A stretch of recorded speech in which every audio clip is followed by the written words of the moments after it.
Hello guys, my name is Holland Nightmares and today we're going to keep playing Doki Doki Blue Skies. Last episode we were in Halloween. We apparently still are in Halloween. Alright. Episode 12 we forgot to... Well, we didn't forget to. We just left it in a cliffhanger to continue the stories. Well, let's go straight to Natsuki. Natsuki clears her throat. Anyway, it's about these two friends named Aoi and Nariko. Basically, there was a rumor going around their high school about people seen going in and out an abandoned house on the outskirts of town. Most people thought they were just drug dealers, but some swore by the fact that the house was being used by a cult of some sort. Aoi and Nariko were pretty outgoing and adventurous, so they decided one night to check the place out. They get to the house and it's pitch black out. Luckily, Aoi had brought flashlights for the two of them. Nariko, on the other hand, brought a knife with her, just in case they ran into any trouble. They go inside and the place reeks. We're taking Hollow's room levels of stink. Really? You had to talk about me? Hey! Everybody bursts out laughing. Was that really necessary? Sorry, I had to. Anyway, they look around for a bit. They find the door to the basement, the stairs to the second floor, things like that. Finally, they go into the kitchen and find the source of the smell. There's some weed on the table, and it looks to be recently used. This confirms Aoi's suspicions that it's just a drug dealer, and she wants to leave. Nariko, on the other hand, still wants to snoop around for a bit. They get into an argument with each other, with Nariko calling Aoi a coward because she thinks Aoi wants to leave since she's afraid of all the rumors. Then Nariko goes, "Yeah, well, if you're not afraid, then go down into the basement." Aoi gladly accepts and walks over to the basement door. As soon as she opens it, she feels a sharp pain in her back, and before she can react, she gets pushed down the stairs. She tumbles down the stairs, and once she hits the bottom, she realizes she can't feel her legs. Her vision is blurred, but she can barely make out a figure standing at the top of the stairs with a knife.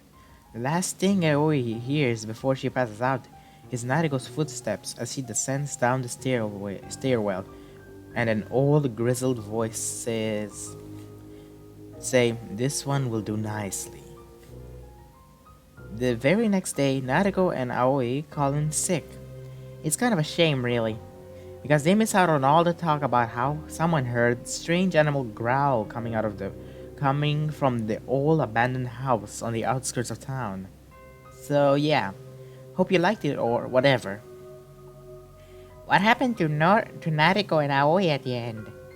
They didn't die, did they? Use your imagination. Nice story, Natsuki. Cults usually provide good fodder for horror stories. Indeed, I've read quite a few novels involving cults. Doesn't Portrait of Marfa in them? Really? Doesn't Portrait of Markov involve something like that? Something similar, yes. Speaking of Yuri and horror stories, how about you go next, Yuri? Me? Alright then. Give it your best shot. You're walking alone one pale autumnal night. The moon is graceful, casting her light down below like snowdrops. As you continue down your path, something shambles behind you. You turn around to look for what it might be, but all you see is a cluster of leaves rustled by the pale air. Slowly returning, you notice the lights in every house around you going out, then flickering before fully extinguishing. With tentative steps, you advance towards one of them to investigate. Just as you are about to reach the window, you hear something snapping behind you. A broken twig is all that remains, and certainly floating around inside your head. You consciously start walking faster, away from the suburbs. Eventually, you find solace in silence, the only sound being your heartbeat. It's quiet. Nothing bad seems to be happening now. In fact, nothing at all seems to be happening. Confused, you look around and see that you're in front of your house in the streets. No one is steering, nor are there any lights. Gently pacing towards your house, you go through the door. The lights are on, the television is on, but no one in sight. This is unusual. You were expecting your parents to be home tonight. Had they gone out without telling you? No, that couldn't be it. They always let you know where they will be. You pull out your phone and open up your contacts to give them a call. However, no one is registered in there anymore. No matter how hard you try to remember, you can't call out to them. Suddenly, there is a heavy knock on the door. You peer through the keyhole, but see no one. Another knock. Another. You cautiously open the door, but there's still no one there, no one anywhere. How did this happen? Why are you alone? In the piercing silence. Silence so loud it fills the air. You do not know, and there isn't any way for you to find out. That's it? What a dumb story. Nothing even happened. Where were the scary monsters and stuff? There is no greater fear than the unknown, Natsuki. Sharp claws can be prepared for, enigmatic silence cannot. What's more fearful? Something you know is coming for you, or feeling safe when you're in fact not? Yeah, she got you on a claws. Quite a somber note to end your story on, Yuri. We can always count on you for a good horror tale, huh? Anyway, I'll go next. Although a scary story, then I think about it, I don't think I've come up with a ghost story before. I haven't read too many horror stories either. Well, I guess that isn't a surprise. Just make one up. Sorry. Just make one up, then it'll be fun. Well, I can't say I've tried that before. Are you trying to get out of telling a story? Of course not. Now that I think about it, there is one I've heard of. Monica's expression turns serious. The mood in the room turns serious. She uses the same intensity before as she did for when she read the poems, and everyone quiets down. A number of years ago, Tanabata had come along as it does every year. It's the story of a lost little girl. Where am I? She cried. She cried and cried, hoping desperately she could find someone to help her. But the little girl was alone. Nobody could hear her. But just as all hope seemed lost, she heard a voice. Isn't the night wonderful? The girl looked up. Where before there was nobody, was now a man in an elegant yukata. What the fuck is a yukata? He wore what looked like a no mask, but it was completely blank. Behind the man stood a stall, masks and lanterns of all sorts hanging from it. How rude of me, the man admonished himself. Welcome, dear customer. Your heart seems unhappy. Why not take a look at my wares? The man said as he gestured to the masks behind him. Please, take one that will bring a smile to your face. The girl looked at the masks. There were ones that looked frightening, ones that looked strange, ones that looked exotic, and many others. What about your mask, mister? The girl asked. I'm sorry, but mask is very special. It's not for sale. The girl looked sad. I like that mask. It looks really cool. The man laughed softly. It has been called many things, but this is perhaps the first time it has been called cool. Would you like a fruit? The man asked, picking one from the tree behind him. They're sweet and delicious. The girl reached to take it, but the man pulls his hand back. They're not for children. The girl was confused. But just tonight it should be fine, he said as he offered his hand once again. In the festival of night, children can become adults, and adults can become children. Is that true? Asked the girl, and the man assured her it was. The girl took the fruit and bit into it. It was unlike anything she had tasted before. It was almost overwhelming, but the flavor was wonderful.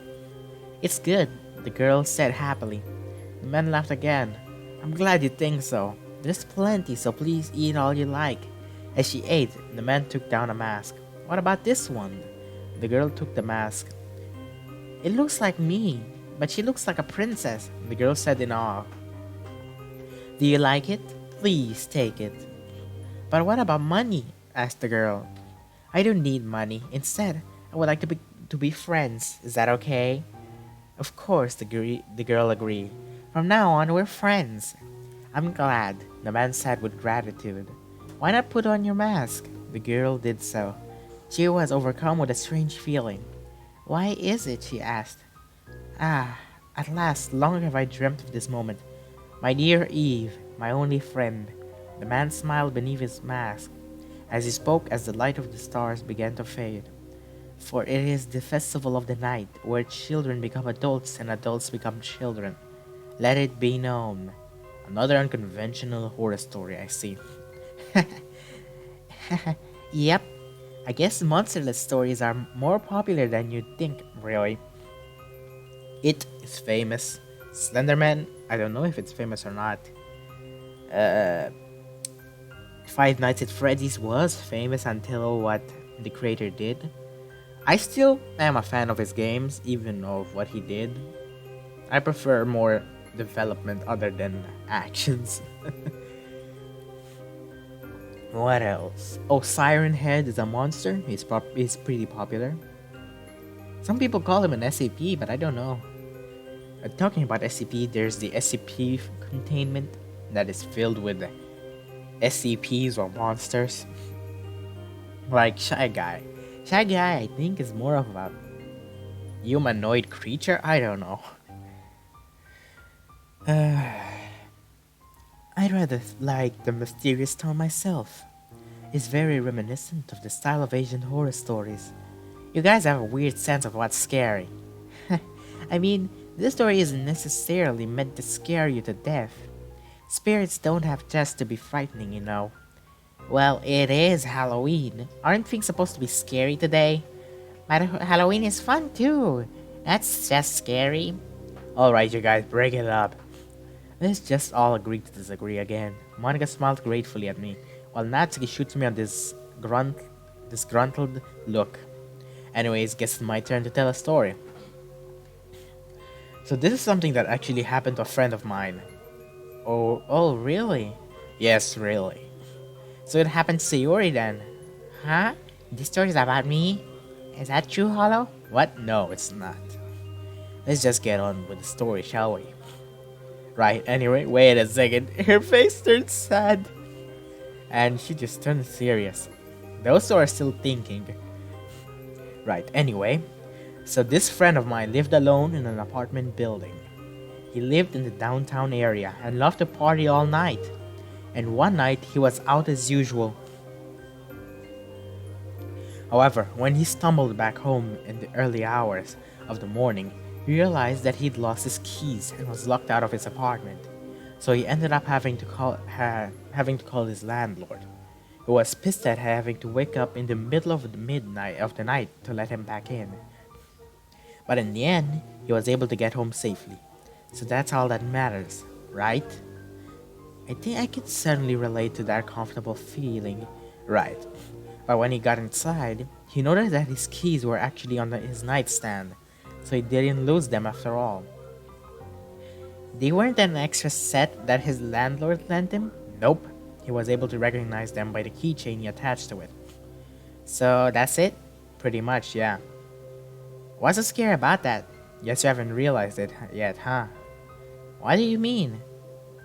The apartment was locked when he got back, right? Wait. The apartment was locked when he got back, right? Yeah, I got that part. But his keys were still in the apartment. So how do you suppose he locked them in? Huh? Someone must have gotten into his apartment and placed them inside, then locked the doors themselves from the inside. And the only set of keys were my friend's and his landlord's, so whoever it was who brought his keys back was still in the apartment when he got home. See, that's real scariness. But who was it then? He never found out. You're gonna make me permanently paranoid. That was quite an enjoyable story, Hollow. Although it was short, the realization at the end definitely made up for that. Plus, the story calls on the real fears of things like squatters, stalkers, and killers. What the fuck is a squatter? Hey, future me, write or just interrupt the video to tell what's a squatter, because I don't know. Who knows? What the? Who knows? Maybe one of us has a squatter living in our own home, hidden away, never to be found. Stop right there. I don't even want to think about it. Okay. That story wasn't half bad. Glad you all liked it. I'll have to admit, this has been pretty fun, guys. Yeah, it really has. We should do this sort of stuff more often. Pardon. Sayori, Halloween only comes around once a year. Oh, yeah. If I may make a suggestion, we all turn to look at her. Well, as it's so fitting for the mood, would you like to try the Kokuri-san game? Kokuri-san game. Not gay, game.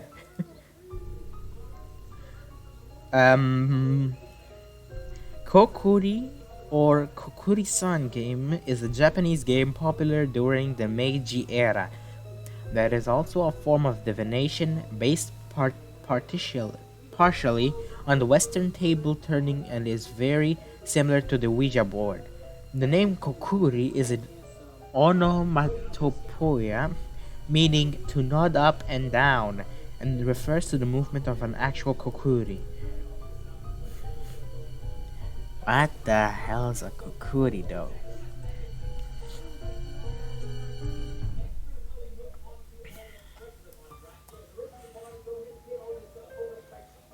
Okay, never mind. It just shows anime boys stuff.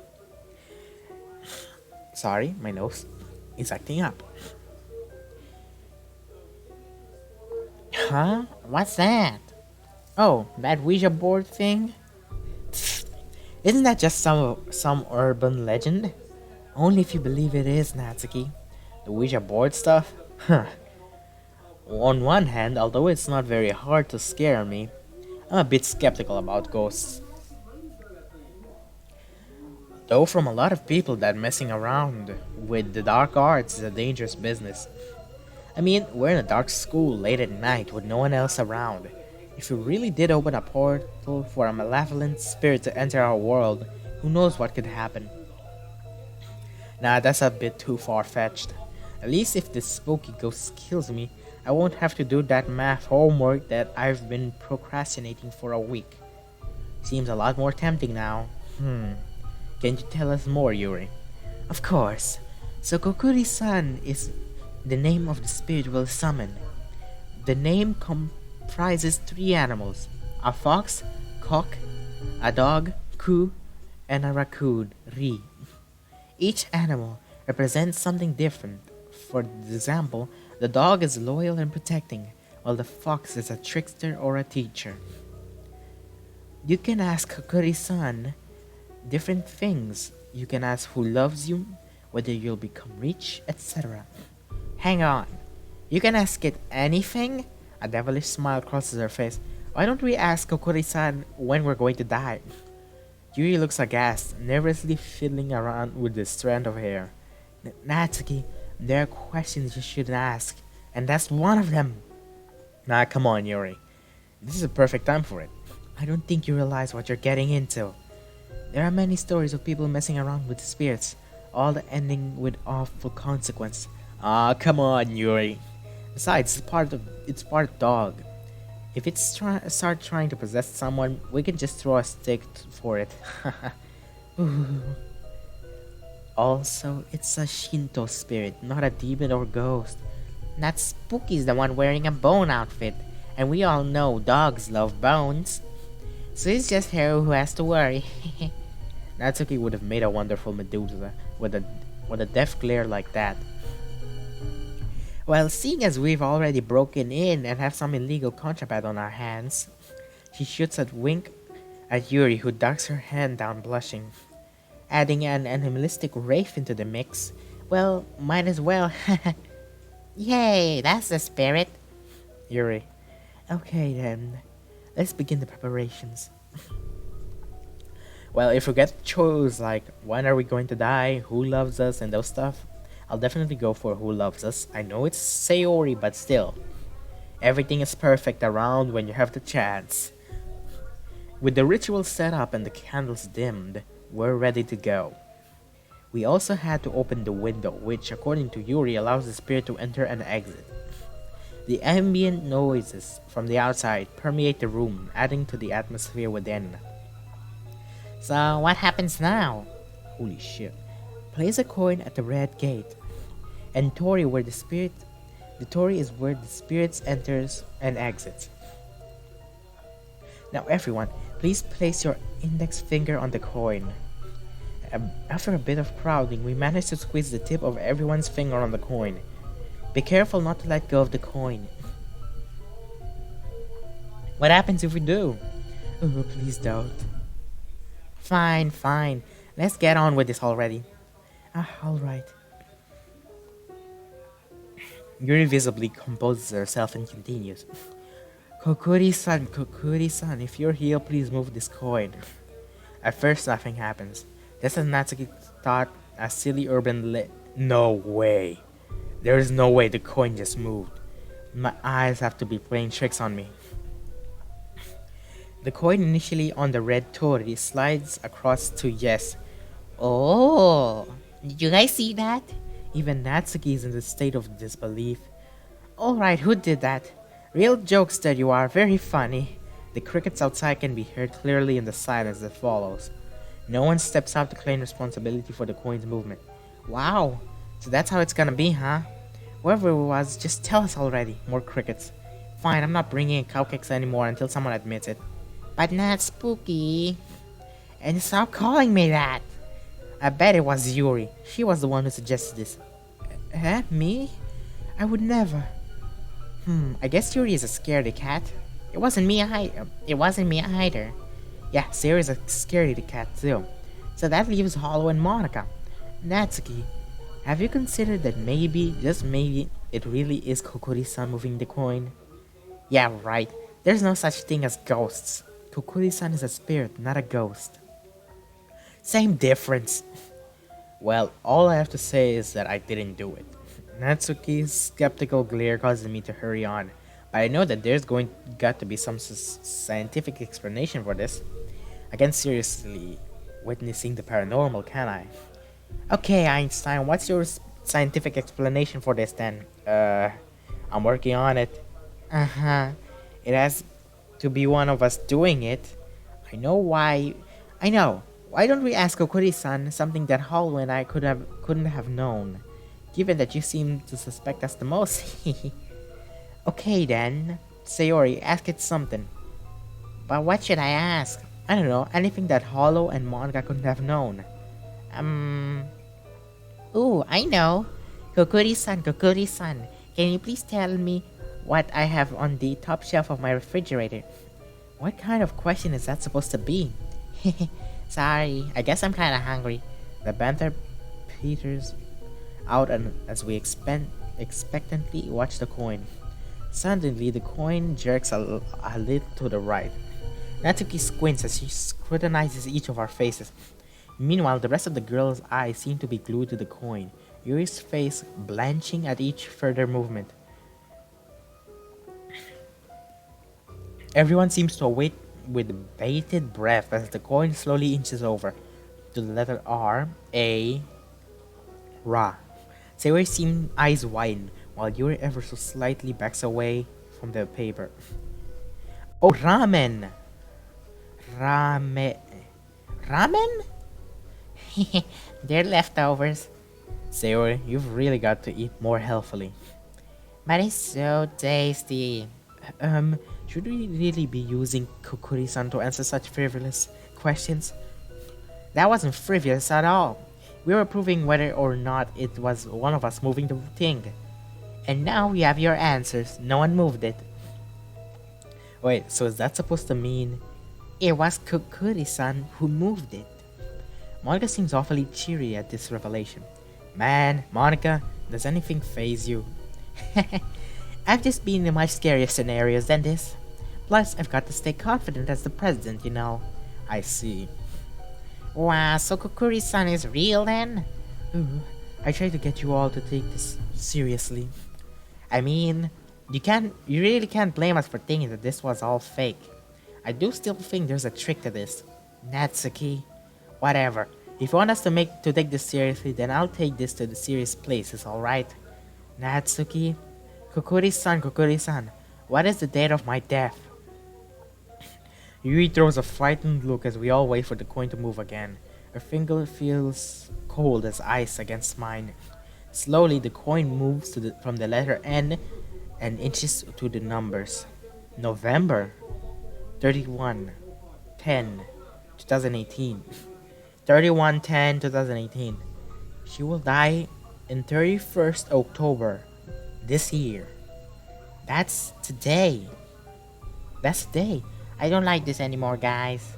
Some questions are better off not being asked. That can be true, right?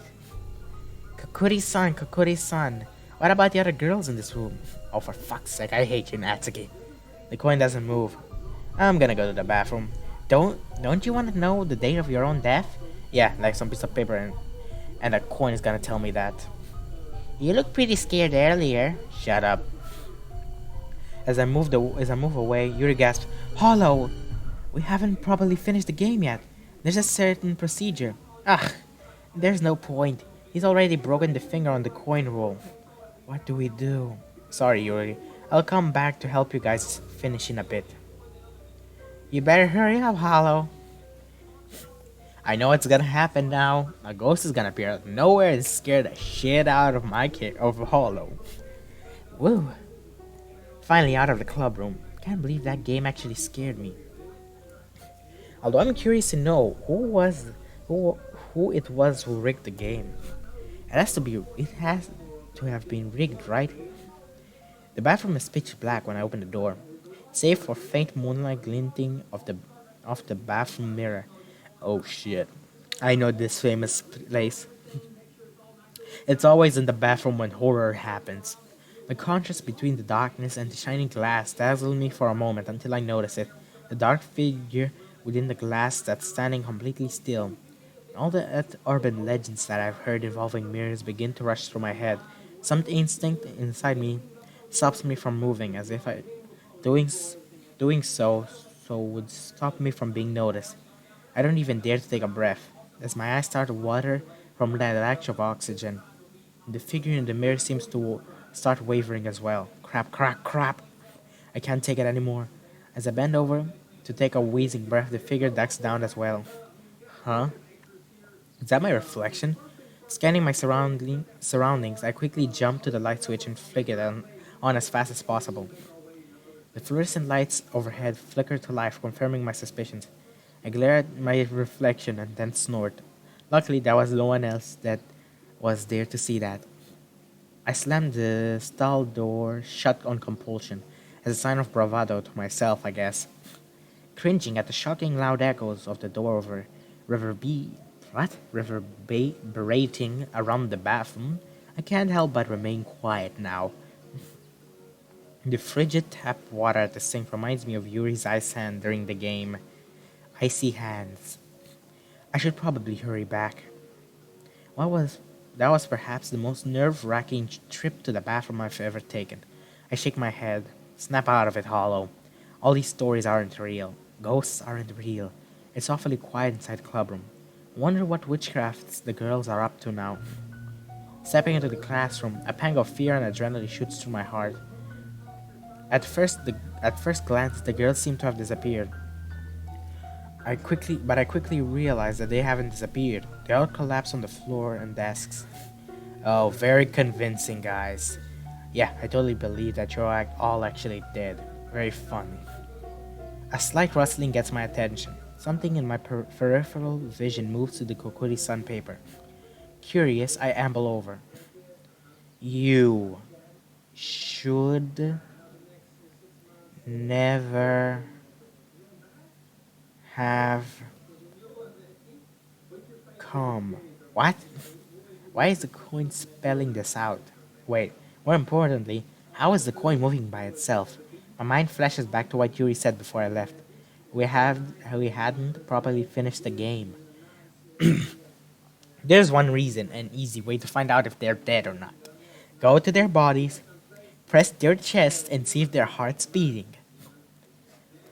Easy as that. Or just to avoid being called pervert, just touch their veins on their back, on their hands.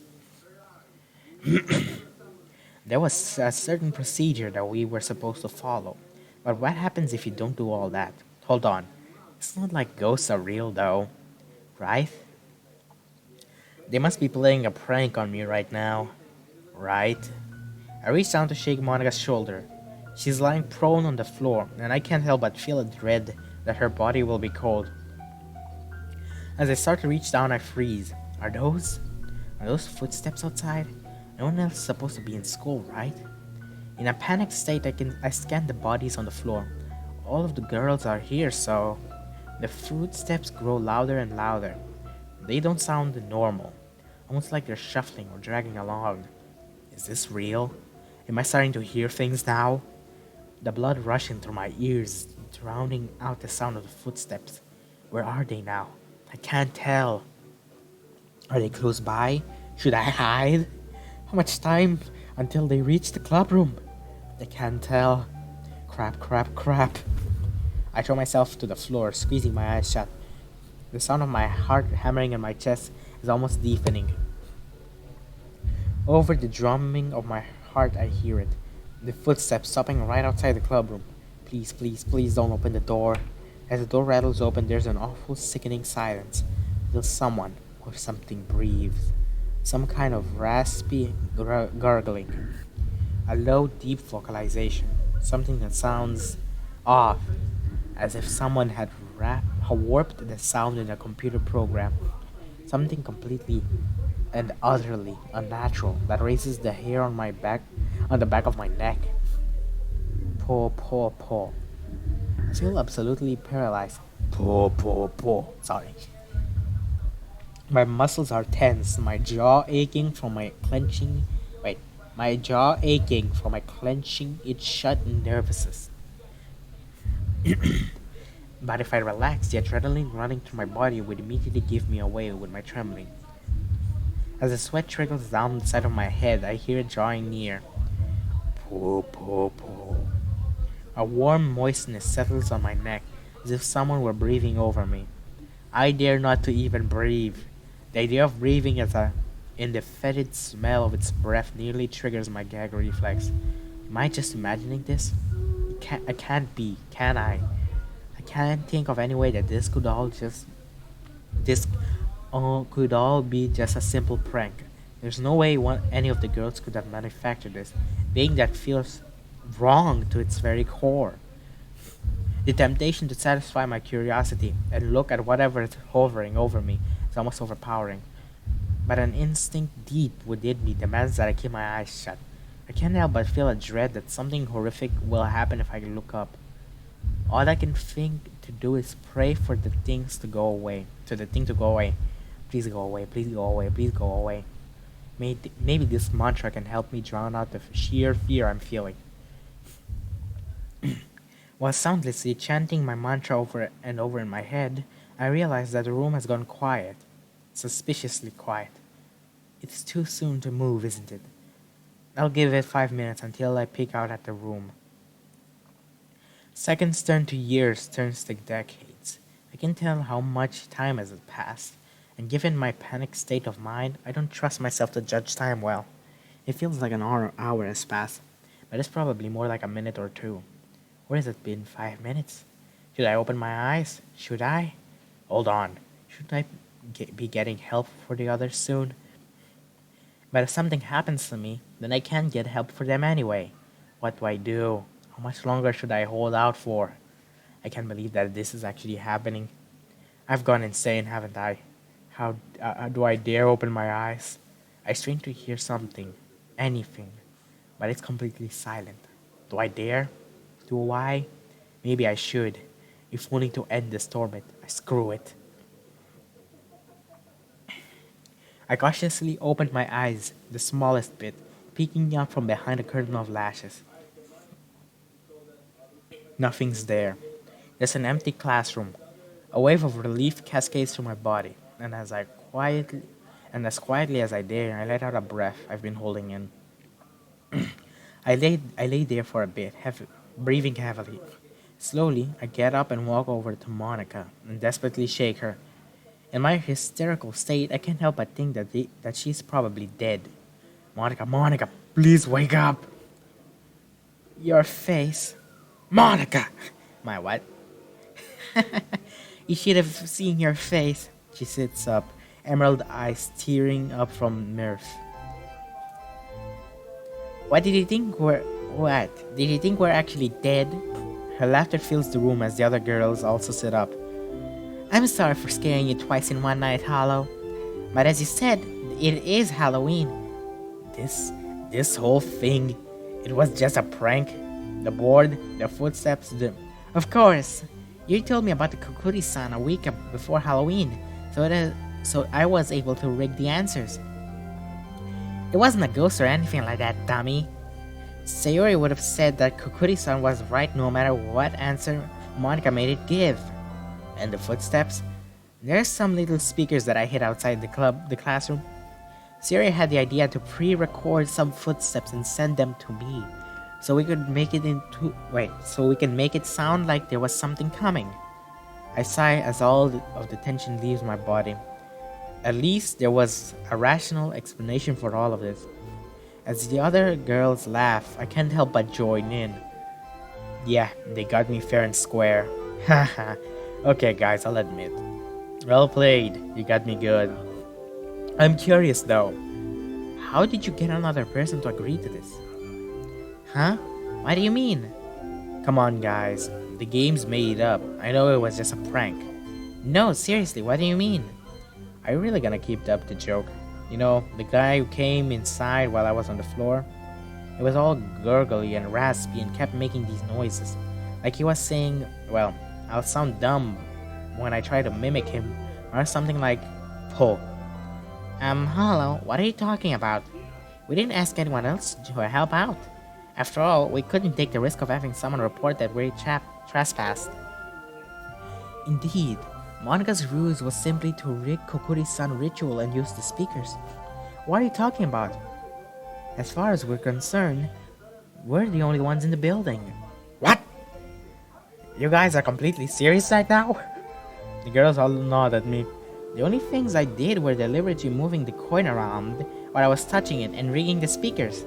Nothing else. That's right. Sari, you swear that you're telling the truth? I am. She would never lie like that to me, so that means... Wait, so you guys didn't hear it? They all exchanged looks of bewilderment. Am I actually losing my mind? Like Yui said, I'm pretty sure it's just us in the building. You're honestly telling me you didn't hear anything? The girls share a look of alarm. Hollow, relax. There was nothing here. It's okay. Yeah, even if there was some spooky ghost, I would have kicked its butt. The tinge of humor, along with serious reassurance, helps me calm down a little. Well, there was a ghost. There's always one sign that if they don't hear anything, then it's definitely someone that was in there, like a ghost. Maybe it was Kokuri's-san. Okay. I'm not exactly convinced, but if the others didn't see or hear anything, and they were in the same room, then I must have just imagined it, right? Okay everyone, it's getting late. Let's clean up and call it a night.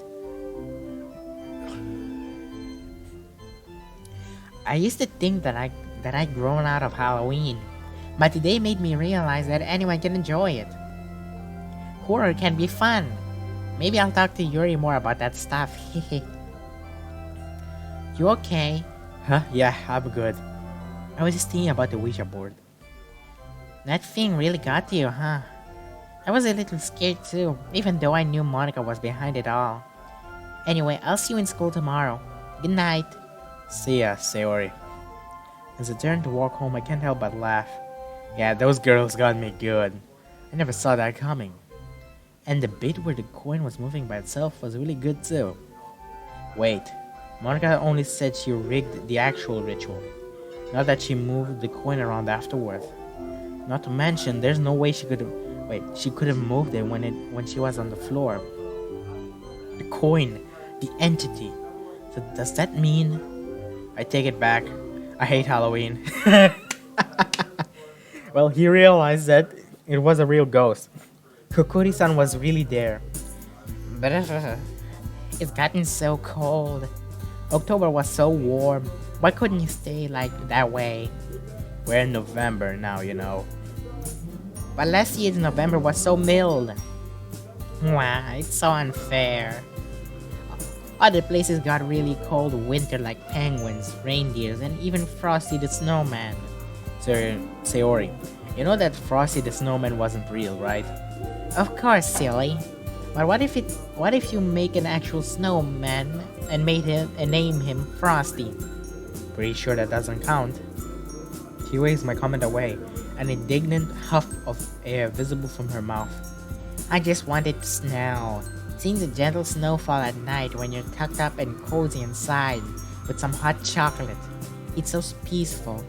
All of the untouched snow when it's quiet. You should probably spend Christmas with Yuri this year, you know. Sounds like you do share the same thoughts. Oh well, it's obviously really fun to have snowball fights, build snowmen, and make star angels. I always had this question. They make snowmen, but when are they going to make snow women? Like, not everyone has the same thought as I do, but still, it's a very interesting topic. And missing a day or two off school? I guess since joining the literature club, I've started to appreciate nature a bit more. Although I still love summer. That much hasn't changed then. Why? Oh no! What? She's fiddling around in her pockets, desperately looking for something. I left my gloves at home, and my hands get cold so easily. Having cold fingers is the worst. Well, or having wet socks on. Blow on them, Sayori. Huh? Blow on my hands? Yes, it'll warm them up. Trust me. She takes my advice, but judging by the look on her face, it's a futile effort. It helps a little bit, but they're still so cold. I just wish I had something to warm them up for me. As she stands there pouting, an idea forms in my mind. One that'll benefit both of us. Give me your hands. Doing my best to ignore her beating heart, I take her hands in my own and start rubbing them. Huh? What are you doing? I roll my eyes, hoping she attributes my sudden stuttering to the cold, and not the sudden nervousness this new situation brings. But what does it look like I'm doing? It's a slow process, but slowly I can feel her hands warming up. Giving how hot my whole body feels is no surprise. I'm half expecting there to be steaming radiating off my fingers by this point. The silence in the air feels heavy, almost as if we were laced with some kind of tension. I'd be lying if I said I didn't enjoy it, but the unfamiliarity of this sudden intimacy makes me feel a little uncomfortable. There, they should be much warmer now. I move to pull my hands away, but Sori's grip doesn't loosen like I expected to. Would you mind holding on for just a little bit longer? It's really sweet what you've done for me. I get super cold quickly though. Sure. Although we'd have to get a move on, otherwise we'd be late. That's okay. So we make our way to school, just like any other day, where we've walked together. Expect for one major difference. We're holding hands. I mean, friends can hold hands, right? Stop friend zoning yourself and her. It's not necessarily romantic or anything, but it feels so good. Just like it belongs. Jerry's fingers are absent-mindedly stroking the back of my hand, and I have to fight the urge to return the favor. Nah, to hell with it. Her hand feels so warm and soft against mine.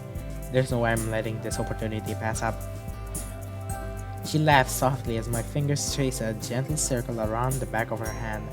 She breaks the silence, but only slightly, as her voice is barely audible over the howling wind and my own hammering chest. You're pretty quiet, Hollow. Sorry. It's okay. You don't have to say sorry. This has been really nice, hasn't it? It has. My mind is screaming at me to say more, to say something romantic and cheesy. Is it only your mind, or is it also the guy who's playing as you? Anyways, guys, thank you so much for watching. If you guys enjoyed this video, don't forget to like, and if you guys want to watch more of my content, don't forget to subscribe. And again, don't forget to share my videos with your friends, family members, anyone who loves this type of content, so that you guys can help me get more subscribers and finally reach our 50 subscriber goals. Plus, if we get to 1,000 subscribers, maybe I'll start becoming a full-time YouTuber after that. Depends.